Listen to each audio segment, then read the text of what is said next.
आइए आज हम संज्ञा के बारे में सीखेंगे।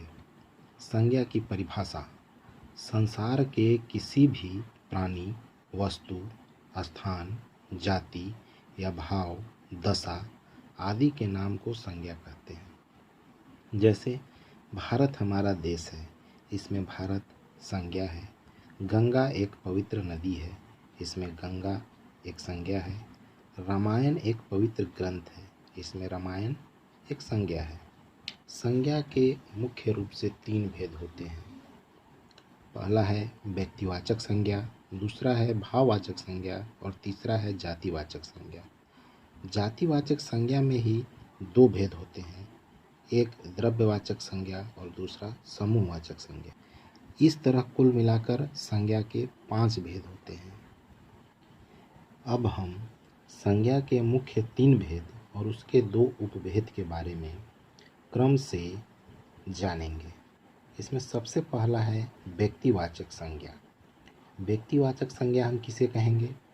जिन शब्दों से किसी विशेष व्यक्ति, विशेष प्राणी, विशेष स्थान या किसी विशेष वस्तु का बोध हो, उन्हें व्यक्तिवाचक संज्ञा कहते हैं। जैसे रमेश एक व्यक्ति का नाम है, वाराणसी एक स्थान का नाम है, रामायण एक किताब का नाम है, ग्रंथ का नाम है, ताजमहल एक इमारत का नाम है। तो इस तरह से ये सारे उदाहरण व्यक्तिवाचक संज्ञा के परिभाषा को परिभाषित करते हैं। अब हम संज्ञा के दूसरे भेद भाववाचक संज्ञा की ओर चलते हैं। जो शब्द गुण, कर्म, दशा, अवस्था, भाव आदि का बोध कराएं, उन्हें भाववाचक संज्ञा कहते हैं। जैसा कि नाम से ही पता चलता है कि भाववाचक संज्ञा मतलब भाव, उसका भाव कैसा है। तो हम उदाहरण से इसको समझते हैं। उदाहरण में है क्रोध। क्रोध एक भाव की दशा है, एक भाव की अवस्था है। भूख, भूख एक भाव की दशा है। प्यास, जब हम प्यास लगती है तो एक भाव है। खुशी, जब हम किसी बात पे खुश होते हैं या किसी कार्य से खुश होते हैं तो यह भी एक अवस्था है जिसको हम किसी और के सामने प्रकट करते हैं। अब हम संज्ञा के तीसरे भेद जातिवाचक संज्ञा की ओर चलते हैं। जातिवाचक संज्ञा हम किसे कहेंगे? जो शब्द एक ही जाति के विभिन्न व्यक्तियों, प्राणियों, स्थानों एवं वस्तुओं का बोध कराती है, उन्हें जातिवाचक संज्ञा कहते हैं। जैसे इसे अब हम उदाहरण से समझते हैं। मनुष्य, मनुष्य एक जाति है, इसमें सारे मनुष्य आ जाते हैं।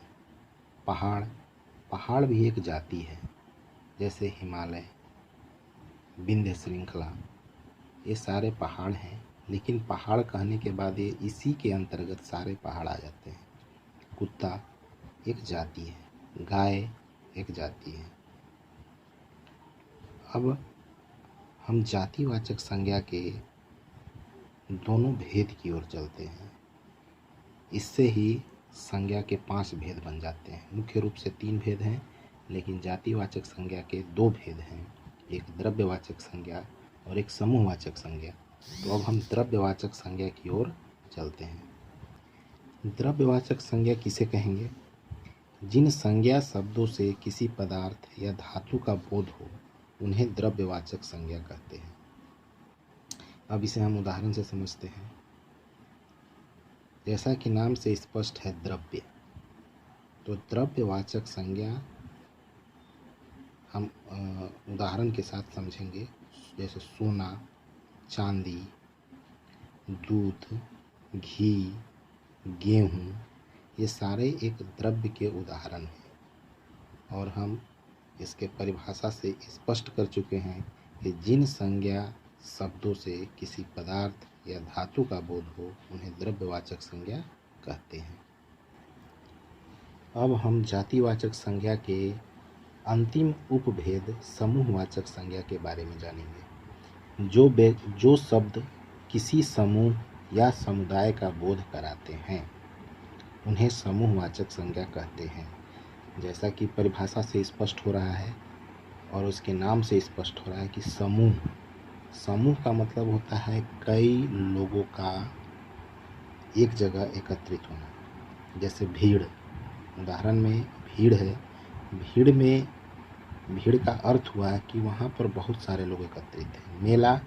मेला में बहुत सारे लोग एकत्रित होते हैं। कक्षा, जैसा कि आप सभी जानते हैं कि कक्षा में कोई एक बच्चा नहीं होता है, एक से अधिक बच्चा होता है, तो वह एक समूह को प्रदर्शित करता है, एक समूह का संचालन करता है, इसलिए इसे हम समूहवाचक संज्ञा कहते हैं। तो आज हम लोगों ने संज्ञा के बारे में सीखा। नेक्स्ट वीडियो में सर्वनाम के बारे में सीखेंगे। आप सभी को बहुत बहुत धन्यवाद। कृपया यह वीडियो पूरा देखें और इसमें दी हुई जानकारी का लाभ उठाएं। धन्यवाद।